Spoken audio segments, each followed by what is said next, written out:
ಕೊರಟಗೆರೆಯ ಸರ್ಕಾರಿ ಆಸ್ಪತ್ರೆಯಲ್ಲಿ ಅದ್ಧೂರಿಯಾಗಿ 69ನೇ ಕನ್ನಡ ರಾಜ್ಯೋತ್ಸವ ಕಾರ್ಯಕ್ರಮ ಜರುಗಿತು.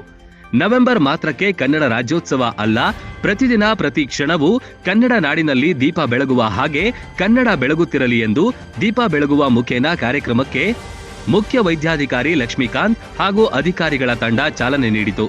ಕಾರ್ಯಕ್ರಮಕ್ಕೆ ಆಗಮಿಸಿದ್ದ ಅತಿಥಿ ಗಣ್ಯರಿಗೆ ಕನ್ನಡ ನಾಡು ಗಂಧದ ಬೀಡು, ಪ್ರಕೃತಿಯ ಸೋಗನ್ನ ತನ್ನ ಮಡಿಲಲ್ಲಿ ಜೋಪಾನವಾಗಿ ಕಾಪಾಡುತ್ತಿರುವ ಕನ್ನಡ ನಾಡು ನಮ್ಮ ಹೆಮ್ಮೆಯ ಬೀಡು, ಅನೇಕ ಮಹನೀಯರು ಹುಟ್ಟಿ ಬೆಳೆದ ನಾಡು ನಮ್ಮ ಕನ್ನಡ ನಾಡು, ನಮ್ಮ ಭಾಷೆಗೆ 2000 ವರ್ಷಗಳ ಇತಿಹಾಸವಿದೆ ಎಂದು ಆಗಮಿಸಿದ್ದ ಗಣ್ಯರಿಗೆ ತಿಳಿಸಿಕೊಟ್ರು ವೈದ್ಯಾಧಿಕಾರಿ ಲಕ್ಷ್ಮೀಕಾಂತ್. ನಮ್ಮ ಭಾಷೆ ಕಲಿಯುವುದು, ಮಾತನಾಡುವುದು ತುಂಬಾ ಸುಲಭ.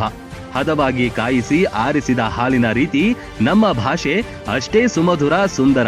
ನಮ್ಮ ನಾಡಿನ ಭಾಷೆ ಎಂದು ನಮ್ಮ ಕನ್ನಡ ನಾಡಿನ ಬಗ್ಗೆ ಅನೇಕ ವಿಷಯಗಳನ್ನ ಕನ್ನಡ ಸಾಹಿತ್ಯ ಪರಿಷತ್ ಅಧ್ಯಕ್ಷರಾದ ಈರಣ್ಣ ತಿಳಿಸಿದ್ರು. 69ನೇ ಕನ್ನಡ ರಾಜ್ಯೋತ್ಸವದ ಪ್ರಯುಕ್ತ ವೈದ್ಯಕೀಯ ಹಾಗೂ ಆಸ್ಪತ್ರೆಯಲ್ಲಿ ವಿವಿಧ ಕ್ಷೇತ್ರಗಳಲ್ಲಿ ಸಾಧನೆ ಮಾಡಿರುವ ಆಸ್ಪತ್ರೆಯನ್ನು ಸ್ವಚ್ಛತೆಯಿಂದ ತನ್ನ ಮನೆಯಂತೆ ಕಾಪಾಡಿಕೊಂಡು ಬಂದಿರುವ ಸಿಬ್ಬಂದಿಗೂ ಹಾಗೂ ಉತ್ತಮ ಸೇವೆ ಸಲ್ಲಿಸಿ ಇಲ್ಲಿಂದ ಮುಂಬಡ್ತಿ ಹೊಂದಿರುವ ಡಾಕ್ಟರ್ ಮೋಹನ್ ದಾಸ್ ರವರಿಗೆ ಸನ್ಮಾನಿಸಲಾಯಿತು. ಹಾಗೂ ವಿವಿಧ ಸ್ಪರ್ಧೆಗಳಲ್ಲಿ ಭಾಗವಹಿಸಿ ವಿಜೇತರಾದ ವೈದ್ಯರಿಗೂ ಮತ್ತು ಸಿಬ್ಬಂದಿ ವರ್ಗದವರಿಗೆ ತಾಲೂಕು ವೈದ್ಯಾಧಿಕಾರಿ ಲಕ್ಷ್ಮೀಕಾಂತ್ ಹಾಗೂ ಆಸ್ಪತ್ರೆಯ ವೈದ್ಯರ ತಂಡದಿಂದ ಬಹುಮಾನಗಳನ್ನ ನೀಡುವ ಮೂಲಕ ಸನ್ಮಾನಿಸಿದ್ರು. ಈ ಸಂದರ್ಭದಲ್ಲಿ ತಾಲೂಕು ಸರ್ಕಾರಿ ನೌಕರರ ಸಂಘದ ಅಧ್ಯಕ್ಷರಾದ ರುದ್ರೇಶ್, ಕನ್ನಡ ಸಾಹಿತ್ಯ ಪರಿಷತ್ ಅಧ್ಯಕ್ಷರಾದ ಈರಣ್ಣ, ಸಾರ್ವಜನಿಕ ಆಸ್ಪತ್ರೆಯ ವೈದ್ಯರಾದ ಡಾಕ್ಟರ್ ಪುಷ್ಪಲತಾ, ಶಶಿಧರ್, ನವೀನ್, ಪುರುಷೋತ್ತಮ್ ನಾಯಕ್ ಸೇರಿದಂತೆ ಸಿಬ್ಬಂದಿ ವರ್ಗದವರು ಹಾಜರಿದ್ರು. ಒಬ್ಬ ಕವಿ ಹೇಳ್ತಾರೆ, ಕನ್ನಡ ಹೇಗಿದೆ ಅಂತಂದ್ರೆ ಸುರಿದ ಬಾಳೆಹಣ್ಣಿನ ರೀತಿ.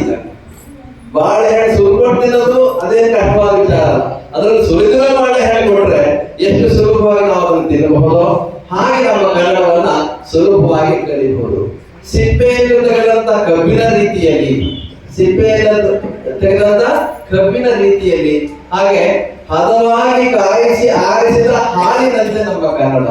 ಹದವಾಗಿ ಕಾಯಿಸಿ ಆರಿಸಿದ ಹಾಲಿನಂತೆ ನಮ್ಮ ಕನ್ನಡ. ಕುವೆಂಪು ಹೇಳ್ತಾರೆ, ಎಲ್ಲಾದರೂ ಇರು, ಎಂತಾದರೂ ಇರು, ಎಂದೆಂದಿಗೂ ನೀ ಕನ್ನಡವಾಗಿರು.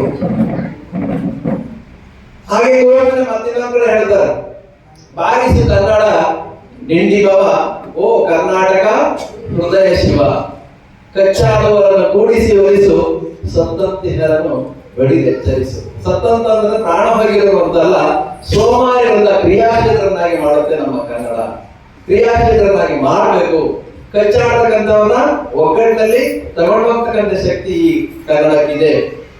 ಕವಿರಾಜ ಮಾರ್ಗದಲ್ಲಿ ಕವಿರಾಜ ಮಾರ್ಗಕಾರ ಹೇಳಿದಂತೆ ಆವತ್ತೆ ಎಷ್ಟು ವಿಶಾಲವಾಗಿ ವಿಸ್ತಾರವಾಗಿ ಹರಡಿತು ನಮ್ಮ ಕರ್ನಾಟಕ ಅಂತಂದ್ರೆ, ದಕ್ಷಿಣದ ಕಾವೇರಿಯಿಂದ ಉತ್ತರದ ಗೋದಾವರಿಯವರೆಗೆ ವಿಸ್ತರಿಸಿದ್ದ ಹರಡಿದ್ದ ಇದ್ದಂತಹ ನಾಡಿದು ನಮ್ಮ ಕರ್ನಾಟಕ.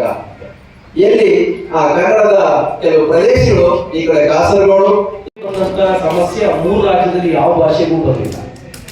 ಏನ್ ಸಮಸ್ಯೆ ಅಂತಂದ್ರೆ, ನಾವು 3 ರಾಜ್ಯದ ಜೊತೆ ನಮ್ಮ ಭಾಷೆ, ನಮ್ಮ ಭಾಗಗಳು ಹರಿದಚ್ಚಿ ಹೋಗಿದ್ವು. ನಮ್ಗೆಲ್ಲರಿಗೂ ಗೊತ್ತು, ನಮ್ಮನ್ನ ಬ್ರಿಟಿಷರು ಆಳ್ವಿಕೆ ಮಾಡಿದ ನಂತರ 47ರಲ್ಲಿ ನಮ್ಮ ಸ್ವತಂತ್ರ ಬಂತು. 47ರಲ್ಲಿ ಸ್ವತಂತ್ರ ಬಂದ ಮೇಲೆ ಏನು ದೇಶೀಯ ಸಂಸ್ಥಾನವಾಗಿದ್ದಂಥ ಮೈಸೂರು ಭಾಗ ಮಾತ್ರ ಕರ್ನಾಟಕ ಅಂತ, ಮೈಸೂರು ಸಂಸ್ಥಾನ ಅಂತ ಕರಿತೀವಿ. ಉತ್ತರ ಭಾಗದಲ್ಲಿ ಕಲ್ಯಾಣ ಕರ್ನಾಟಕ, ಅದನ್ನ ಹೈದರಾಬಾದ್ ಕರ್ನಾಟಕ ಅಂತೀವಿ.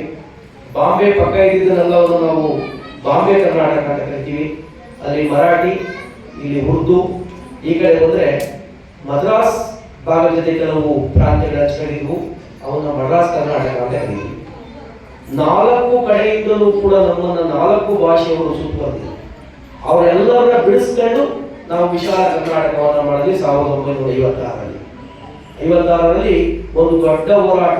ಸ್ವತಂತ್ರಕ್ಕಿಂತಲೂ ನಾವು ಅನ್ಕೋಬೇಕು ಅಂದ್ರೆ ಭಾಷಾವಾರು ಪ್ರಾಂತ್ಯಗಳನ್ನು ರಚನೆ ಮಾಡ್ತಕ್ಕಂಥ ಹೋರಾಟ ಇದೆಯಲ್ಲ, ಆ ಹೋರಾಟಕ್ಕೆ ಸ್ವತಂತ್ರ ಹೋರಾಟಕ್ಕಿಂತಲೂ ಕೂಡ ಹೆಚ್ಚಿನ ಪ್ರಾಮುಖ್ಯತೆಯನ್ನ ಬೆಳೆಸ್ತದೆ. ಯಾಕಪ್ಪ ಅಂದ್ರೆ ನಮ್ಗೆ ಗೊತ್ತಿದ್ದಂಗೆ ಮೈಸೂರು ಪ್ರಾಂತ್ಯ ಅಷ್ಟೇ, ಆ ಮೈಸೂರು ರಾಜ್ಯ ಆಗಿದೆ 56ರಲ್ಲಿ ವಿಶಾಲ ಕರ್ನಾಟಕ ಆಗಿದೆ. ಏನು ಕಲ್ಯಾಣ ಕರ್ನಾಟಕದ 6 ಜಿಲ್ಲೆಗಳು, ಮುಂಬೈ ಪ್ರಾಂತ್ಯದಲ್ಲಿದ್ದಂತ 2-3 ಜಿಲ್ಲೆಗಳು, ನಂತರ ಮಡ್ರಾಸ್ ಭಾಗದಲ್ಲಿದ್ದಂತ ಕೆಲವು ಭಾಗಗಳು, ಇವೆಲ್ಲವನ್ನ ಸೇರಿಸಿ ವಿಶಾಲ ಕರ್ನಾಟಕ ಮಾಡ್ತಾರೆ. ಆದ್ರೆ ಆ ಪರಿಸ್ಥಿತಿ, ಹೈದರಾಬಾದ್ ಕರ್ನಾಟಕ ಜನ ಇವತ್ತು ಕೂಡ ಉರ್ದು ಮಿಶ್ರಿತ ಕನ್ನಡವನ್ನು ಮಾತಾಡ್ತಾರೆ. ಯಾಕಪ್ಪ ಅಂದ್ರೆ ಅವರ ಆಡಳಿತದ ಭಾಷೆಯಲ್ಲಿ ಹಿಂದಿ ಮಿಶ್ರ ಆಗಿತ್ತು. ಆದ್ರೆ ಅವರು ಕನ್ನಡಿಗರಲ್ಲ ಅಂತಲ್ಲ, ತುಂಬಾ ಹೆಚ್ಚಿನದಾಗಿ ಕನ್ನಡ ಬಗ್ಗೆ ದೊಡ್ಡ ಅಭಿಮಾನವನ್ನು ಹೊಂದಿದ್ದಾರೆ. ಅವೆಲ್ಲ ಗೋಜಲುಗಳು ಮತ್ತು ಅವೆಲ್ಲ ಸಮಸ್ಯೆಗಳ ಮಧ್ಯೆ ನಾವು ಇವತ್ತು ಕರ್ನಾಟಕವನ್ನು ಕಟ್ಟಿದ್ದೀವಿ. ಇಡೀ ಭಾರತದಲ್ಲಿಯೇ ಅತ್ಯಂತ ಒಳ್ಳೆಯ ಕನ್ನಡಿಗರಿರ್ತಕ್ಕಂಥ ಸಹೃದಯಿಗಳಿರ್ತಕ್ಕಂಥ ನಾಡಾಗಿ ನಾವು ಕರ್ನಾಟಕವನ್ನು ಇವತ್ತು ಅಭಿವೃದ್ಧಿ ಮಾಡಿದ್ದೀವಿ, ಬಲವರ್ಧನೆ ಮಾಡಿದ್ದೀವಿ. ಒಂದು ದಬ್ಬಾಳಿಕೆ ಕನ್ನಡ ಭಾಷೆಯ ಒಂದು ಬೆಳವಣಿಗೆಗೆ ಆಗಿರ್ತಕ್ಕಂತಹ ತುಳಿತಗಳು, ಅಂದ್ರೆ ಅನ್ಯ ಭಾಷೆಗಳು ಕನ್ನಡ ಭಾಷೆಯ ಬೆಳವಣಿಗೆಗೆ ಯಾವ ರೀತಿ ತುಳಿತಕ್ಕೆ ಒಳಪಟ್ಟಿದ್ದು ಕನ್ನಡ ಭಾಷೆ, ಮತ್ತೆ ಕನ್ನಡದ ಮಕ್ಕಳಾಗಿ ನಾವು ಕನ್ನಡ ಭಾಷೆಯನ್ನ ಯಾವ ರೀತಿ ಬೆಳೆಸಬೇಕು ಅಂತ ಹೇಳಿ ನಾವೆಲ್ಲರೂ ಸಹ ತಿಳ್ಕೊಳ್ಬೇಕು. ಕನ್ನಡ ಭಾಷೆಗೆ ನಾಡಿನ ಅನೇಕ ಜನ ಕವಿವರ್ಯರು ಭಾಷೆಯನ್ನ ಬೆಳೆಸಲಿಕ್ಕೆ, ಭಾಷೆಯನ್ನ ಶ್ರೀಮಂತಗೊಳಿಸಲಿಕ್ಕೆ ತಮ್ಮದೇ ಆದಂತಹ ಅಭಿಮಾನವನ್ನ ಸಾಹಿತ್ಯದ ಮೂಲಕ ನಾವೆಲ್ಲರೂ ಸಹ ಬಳಸ್ಕೊಟ್ಟಿದ್ದಾರೆ. ಅವರು ಆ ಸಾಹಿತ್ಯವನ್ನ ನಾವು ಬಳಸಬೇಕು. ಅವರು ಏನು ಕವಿವರ್ಯರು ನಮಗೆ ಸಾಹಿತ್ಯವನ್ನು ಕೊಟ್ಟಿದ್ದಾರೆ, ಅದನ್ನು ಬಳಸಬೇಕು. ಅದಕ್ಕೋಸ್ಕರನೇ ಇವತ್ತು ಸರ್ಕಾರ ಪ್ರಾಥಮಿಕ ಶಿಕ್ಷಣವನ್ನ ಕನ್ನಡ ಮಾಧ್ಯಮದಲ್ಲಿ ಮಾಡಬೇಕು, ಅಂದ್ರೆ ಕನ್ನಡವನ್ನ ಕಡ್ಡಾಯವಾಗಿ ಕಲಿಬೇಕು ಅಂತ ಹೇಳಿ ಸಾಕಷ್ಟು ಯೋಜನೆಗಳನ್ನು ಹಾಕಿಕೊಂಡಿದೆ. ಸಂವಿಧಾನದಲ್ಲೂ ಸಹ ಮಾತೃಭಾಷೆಯಲ್ಲಿ ಶಿಕ್ಷಣವನ್ನ ಹೊಂದಬೇಕು ಅಂತಕ್ಕಂಥ ಅದೇ ಸಂವಿಧಾನದ ನಿಯಮಗಳು ಸಹ ಇದ್ದಾವೆ. ಅದೇ ರೀತಿ ಕರ್ನಾಟಕದಲ್ಲೂ ಸಹ ನಮ್ಮ ಮಕ್ಕಳನ್ನ ಮಾತೃಭಾಷೆಯಲ್ಲಿ ಕಲಿಸಬೇಕು. ಅಂದ್ರೆ ಕನ್ನಡ ಭಾಷೆಯಲ್ಲಿ ನಮ್ಮ ಎಲ್ಲ ಮಕ್ಕಳಿಗೆ ಪ್ರಾರಂಭದಲ್ಲಿನೇ ಭಾಷೆಯ ಕಲಿಕೆ ಆದ್ರೆ ಆ ಭಾಷೆಯ ಬಗ್ಗೆ ಪ್ರೀತಿ ಇರುತ್ತೆ, ವಾತ್ಸಲ್ಯ ಇರುತ್ತೆ, ಅದು ಹಾಗೆ ಬೆಳವಣಿಗೆ ಆಗ್ತಾ ಹೋಗ್ತಾ ಇರುತ್ತೆ. ಸಾಕಷ್ಟು ಜನ ಕವಿವರ್ಯರು ಅಂದ್ರೆ ಹೇಳಿದ್ದಾರೆ, ಕನ್ನಡಕ್ಕಾಗಿ ಕೈ ಎತ್ತು ಇನ್ನು ಕೈ ಕಲ್ಪವೃಕ್ಷವಾಗುತ್ತದೆ ಅಂತ ಹೇಳಿದ್ದಾರೆ. ನಮ್ಮ ಸಾರ್ವಜನಿಕ ಆಸ್ಪತ್ರೆ ಕನ್ನಡದಲ್ಲಿ ಇಂದು ಬಹಳ ವಿಜೃಂಭಣೆಯಿಂದ ಕನ್ನಡ ರಾಜ್ಯೋತ್ಸವ ಆಚರಿಸ್ತಾ ಇದ್ದೀವಿ. ಈ ಒಂದು ಕಾರ್ಯಕ್ರಮಕ್ಕೆ ಅವರಿಗೆ ರಾಜ್ಯೋತ್ಸವದ ಶುಭಾಶಯ ಹೇಳಿ ಇಷ್ಟಪಡ್ತೀನಿ. ಈಗಾಗಲೇ ಸಾಕಷ್ಟು ಕನ್ನಡ ರಾಜ್ಯೋತ್ಸವಕ್ಕೆ ಹೇಳಿದ್ದಾರೆ ವೀರಣ್ಣ ಸರ್.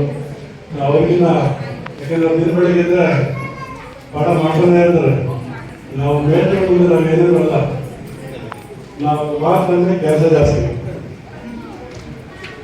ನಮ್ಮ ಮಾತು ಮುಂದಾಗಿರುತ್ತೆ, ಫ್ರೆಂಡ್ಸ್ ಇರ್ತೀವಿ, ಬರೀ ಜ್ವರ ಚಳಿ ಮೈಕೇನು ಕೊಂಡಲು ಬರೀ ಬರ್ತಾರೆ ಅದೇ ಕೆಲಸ.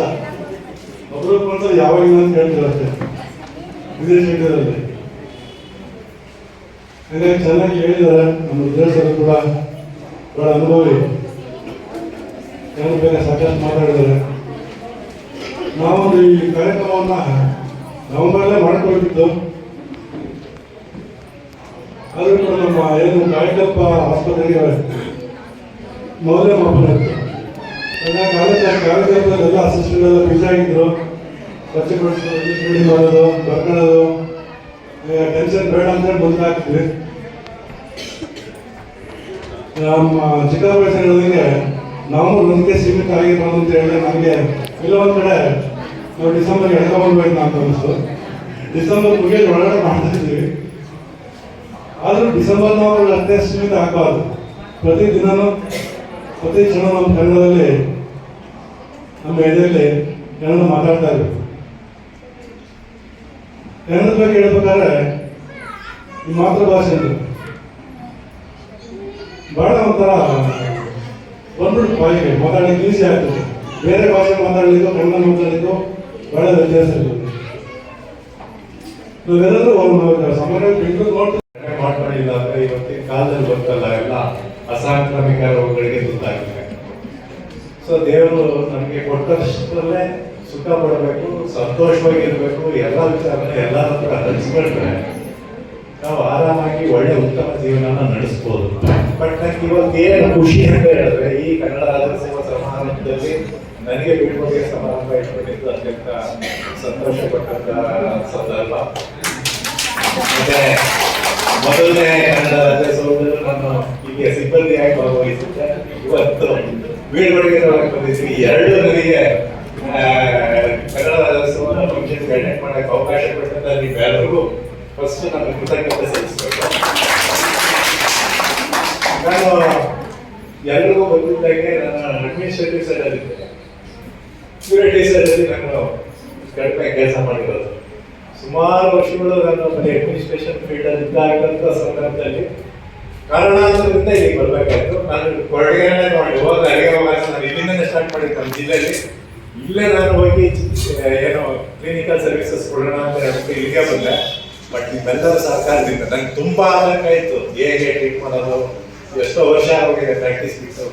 ಇದು ನಾವು ಆಕ್ಚುಲಿ ಡೀಲ್ ಮಾಡ್ಬೇಕಂಥದ್ದು ಮನುಷ್ಯರ ಜೊತೆ, ನಾವು ಪ್ರಾಣ ಇರ್ತಕ್ಕಂಥವ್ರ ಜೊತೆ ನಾವು ಡೀಲ್ ಮಾಡ್ಬೇಕಾಗಿರುತ್ತೆ. ತುಂಬಾ ಭಯ ಇರುತ್ತೆ, ಸುಮಾರು ವರ್ಷ ಬಿಟ್ಬಿಟ್ಟಿರ್ತೀವಲ್ಲ ಕೆಲಸ, ಹಾಗಾಗಿ. ಬಟ್ ನಾಲೆಡ್ಜ್ ಇದ್ರೂ ಭಯ ಅನ್ನೋದು ಬಿಟ್ಬಿಟ್ಟಿರುತ್ತೆ. ಅದನ್ನ ನೀವು ಎಲ್ಲರೂ ಎಷ್ಟು ಸಹಕಾರ ಕೊಡ್ತೀರಿ ಅಂದ್ರೆ, ಎಲ್ಲ ವೈದ್ಯ ಮಿತ್ರರಿರ್ಬೋದು, ನಮ್ಮ ಸ್ಟಾಫ್ ನರ್ಸ್ಗಳಿರ್ಬೋದು, ಲ್ಯಾಬ್ ಟೆಕ್ನಾಲಜಿಸ್ಟ್ಗಳಿರ್ಬೋದು, ನಮ್ಮ ಗ್ರೂಪ್ ಡಿಗಳಿರ್ಬೋದು, ಎಲ್ಲ ನಾನ್ ಕ್ಲಿನಿಕಲ್ ಇರ್ಬೋದು, ಹಾಸ್ಪಿಟಲ್ ಕಚೇರಿ ಸಿಬ್ಬಂದಿಗಳಿರ್ಬೋದು, ಎಲ್ಲರೂ ನನಗೆ ತುಂಬಾ ಸಹಕಾರ ಕೊಟ್ರಿ. ಆ ಕೊಟ್ಟು ನನಗೆ ಗೊತ್ತಾಗಲಿಲ್ಲ, ಹೇಗೆ ಆಲ್ಮೋಸ್ಟ್ 1 year ಕಳೆದಿದ್ದೆ. ಆನಂತರ ಮತ್ತೆ ನಾನು ತುಮಕೂರಿಗೆ ಹೋಗ್ಬೇಕಾಗಿ